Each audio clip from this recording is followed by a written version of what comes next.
Welcome again Chaudhary competition classes. तो Indian navy का जो 2022 का AA एंड SSR का जो फर्स्ट बैच है उसका स्टेज फर्स्ट प्रारंभ हो चुका है। तो जिन कैंडिडेट का आज स्टेज फर्स्ट था तो उनके ज़रिए हमको पता चला कुल मिलाकर वहाँ पर प्रोसेस क्या रहा था।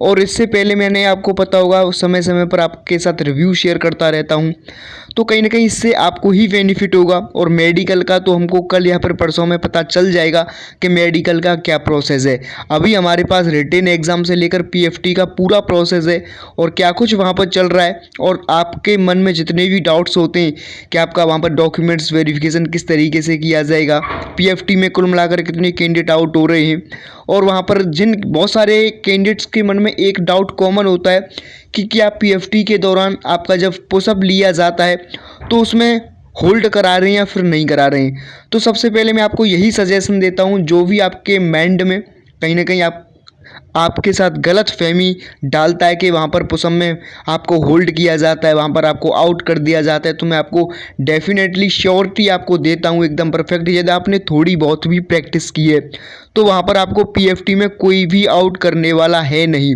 जिस तरीके से गलत बातें फैलाई जाती हैं कि PFT के जो आपका पुशअप होता है उसमें होल्ड कराते हैं, तो ऐसा कहीं पर भी प्रोसेस हमको देखने को नहीं मिला है।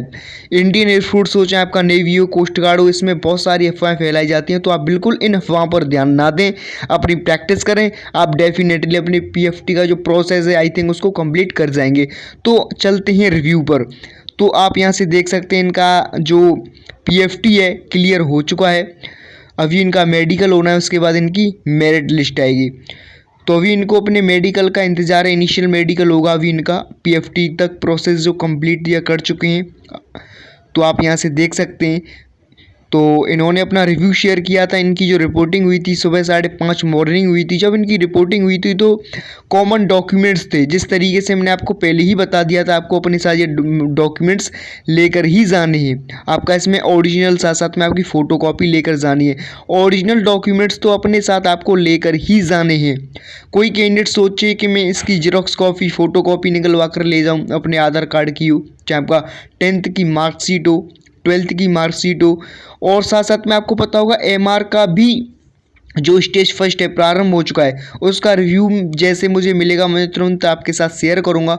और जो भी कोई कैंडिडेट अपना स्टेज फर्स्ट दे रहा है तो मैं डिस्क्रिप्शन में अपना व्हाट्सएप नंबर दे दूंगा, वहां से आप अपना रिव्यू शेयर कर सकते हो। क्योंकि कहीं ना कहीं आपकी एक छोटी मदद से और आगे आने वाले समय में जो कैंडिडेट अपना स्टेज फर्स्ट देंगे तो कहीं ना कहीं उनको एक बहुत सारी हेल्प मिल जाएगी। तो आपको ज़्यादा कुछ करना है नहीं, मैं डिस्क्रिप्शन में अपना व्हाट्सएप नंबर दे दूंगा, साथ साथ में अपनी स्क्रीन पर भी अपना व्हाट्सएप नंबर डाल दूंगा, वहाँ से अपना रिव्यू शेयर कर सकती हो। तो रिपोर्टिंग टाइम पर आपकी RT-PCR की रिपोर्ट होनी चाहिए। RT-PCR की जो रिपोर्ट है 96 घंटे के अंदर की होनी चाहिए। इसके बाद की यदि आप वहाँ पर रिपोर्ट लेकर जाती हो तो वहाँ पर आपको तुरंत आउट कर दिया जाएगा। साथ में आपका Aadhaar card, admit card, registration form, ये सभी डॉक्यूमेंट्स आपके मैंडेटरी हैं। साथ में आपकी 10th एंड 12th की मार्कशीट और साथ साथ में आपका फ़ोटो और इनकी जेरॉक्स कॉपी होनी ही चाहिए। और वहाँ पर कुल मिलाकर जो रिपोर्टिंग हुई थी 140 से 50 कैंडिडेट की वहाँ पर रिपोर्टिंग थी, जिसमें से 10 से 15 कैंडिडेट एब्सेंट थे। जैसा कि होता रहा है 1 से 2% हमको ऐसा ही चांस देखने को मिलता है, कैंडिडेट इतने एब्सेंट हो ही जाते हैं। ये सभी डॉक्यूमेंट्स चेक करने के बाद हमें अंदर ले गए थे। तो जैसे ही इनका डॉक्यूमेंट्स चेक कर लिया गया, अर्थात वेरिफिकेशन किया गया, इसके पश्चात इनको अंदर ले गई एक हॉल में, और वहाँ पर आप देख सकते हैं आपका हॉल होता है और वहाँ पर आपका रिटन एग्ज़ाम लिया जाता है। और एक और कॉमन बात होती है बहुत सारे कैंडिडेट के मन में कि क्या एग्ज़ाम ऑफलाइन होता है या फिर ऑनलाइन होता है। तो मैं बार बार बताता हूँ, जब आपका सेंटर पर एग्ज़ाम लिया जाता है तो आपका वहाँ पर ऑफलाइन ही एग्ज़ाम लिया जाता है। और ऑफलाइन एग्ज़ाम ऑनलाइन एग्ज़ाम की अपेक्षा कहीं ना कहीं नॉर्मल होता है। ऑनलाइन एग्ज़ाम काफ़ी हार्ड होता है, काफ़ी तो आप नहीं कह सकते हो, लेकिन एक कंपैरिजन देखी जाए तो आपका जो ऑफलाइन एग्ज़ाम होता है ऑनलाइन एग्ज़ाम की अपेक्षा बहुत ही नॉर्मल होता है। तो आप यहाँ से देख सकते हैं डॉक्यूमेंट्स चेक किए गए, इसके बाद इनका रिटन एग्ज़ाम लिया गया। तो जब मैंने इनसे पूछा कि आपका जो रिटन एग्ज़ाम था उसका जो पैटर्न था उसका जो लेवल था क्या था, तो आप यहाँ से देख सकते हैं लेवल ज़्यादा हार्ड नहीं था। फिजिक्स में 4 से 5 न्यूमेरिकल पूछे गए थे। आपके न्यूमेरिकल्स पूछे गए थे, वो भी आपके फॉर्मूला बेस पर पूछे गए थे। मेरी इनसे फ़ोन पर भी बात हुई थी। तो यूनिट आपका पूछी गई थी, मात्रक पूछे गए थे, साथ साथ में आपकी विमा भी पूछी गई हैं। तो ये नॉर्मल क्वेश्चन बनते ही हैं, आपको ये क्वेश्चन याद कर कर ले जाने हैं, जितनी विमा है, जितने भी मेन आपके मात्रक हैं। आई थिंक आपने थोड़ा भी बहुत पढ़ा है फिजिक्स में ये सब कुछ, तो आई थिंक अपना जो फिजिक्स का जो सिलेबस है उसको आराम से कवर कर जाओगे।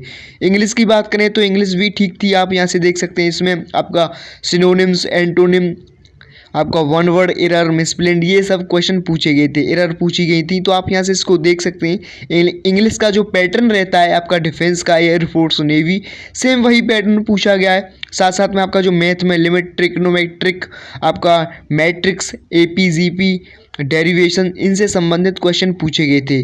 और वहीं मैंने जब इनसे पूछा क्या डॉक्यूमेंट्स में किसी कैंडिडेट को बाहर किया गया था या फिर नहीं किया गया था, क्योंकि जब मैं वीडियो बना दूंगा तो कमेंट में बहुत सारे कैंडिडेट यही आकर बोलेंगे कि डॉक्यूमेंट्स में क्यों निकाला गया और कुल मिलाकर कितने कैंडिडेट को निकाला गया। तो आप यहाँ से देख सकते हैं डॉक्यूमेंट्स में कैंडिडेट बाहर हुए थे, और केवल डॉक्यूमेंट्स में वही कैंडिडेट बाहर होते हैं जो ज़्यादा ओवर स्मार्ट बनते हैं और यह बोलते हैं कि वहाँ पर ओरिजिनल डॉक्यूमेंट्स की कोई भी रिक्वायरमेंट्स पड़ने वाली नहीं है। अभी हमारी ज्वाइनिंग तो होने वाली है नहीं, फिर हम क्यों अपने साथ ये डॉक्यूमेंट्स लेकर जाएं ओरिजिनल।